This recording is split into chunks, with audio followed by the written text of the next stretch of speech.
আসসালামু আলাইকুম রহমতুল্লাহি ওয়া বারাকাতুহু। সুপ্রিয় দেশবাসী, প্রচন্ড গরম, তীব্র তাপদাহ অর্থাৎ তীব্র গরমে জনজীবন অতিষ্ঠ।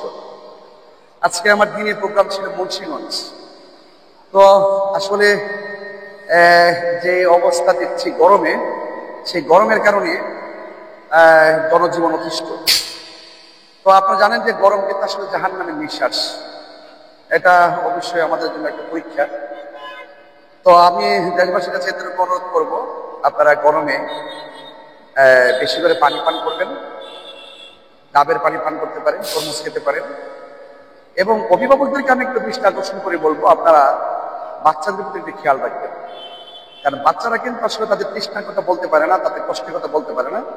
এই জন্য বাচ্চাদেরকে অবশ্যই আপনারা একটু দেখে রাখবেন এবং তাদেরকে শরীরটা মুছে দিবেন এবং পর্যাপ্ত একটু পরে পরে পানি পান করাবেন। কারণ এই গরমের মধ্যে আরেকটা ভয়াবহ অবস্থা হলো হিট স্ট্রোক।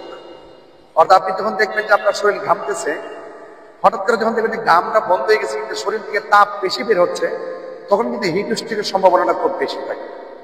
সেই জন্য আপনাদের সকলের উচিত সেদিকে লক্ষ্য রাখা। আরেকটি কথা হলো যে আপনার এই গরমের কারণে আপনি শরীর থেকে যে লবণাক্ত যে পানিটা বের হয়, এটা কিন্তু একটা শরীরের একটা উপাদান বের হচ্ছে। সেই জন্য আপনার সেই ঘাটতিটা যদি পূরণ করতে হয়, অবশ্যই আপনাকে স্যালাইন খেতে পারেন এবং পর্যাপ্ত পরিমাণ পানি পান করতে পারেন। তো সেই জন্য আমি আপনাদের অনুরোধ করবো, যদি আপনারা দিনের বেলা এই গরমের মধ্যে বের হলে অবশ্যই কিন্তু আপনার ছাতা নিয়ে বের হবেন। আর বিশেষ করে সকাল 11টা থেকে 3টা পর্যন্ত এই সময়টা কিন্তু খুব গরম থাকে। এই সময়টার মধ্যে আপনি একটু ছায়াযুক্ত জায়গাটা যাতে বেশি হয় সেই দিকে আপনি খেয়াল রাখবেন। তো আল্লাহ পাক এই তীব্র গরম থেকে আমাদের সকলকে হেফাজত করুন।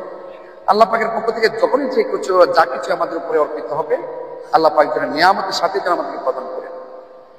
আমাদের উপর যেন সবকিছু যেন রহমত হিসাবে যেন আল্লাহ পাক আমাদেরকে দান করেন। আল্লাহ পাকের রহমত কামনা করে বিদায় নিচ্ছি। আসসালামু আলাইকুম রহমতুল্লাহি ওয়া বারাকাতুহু।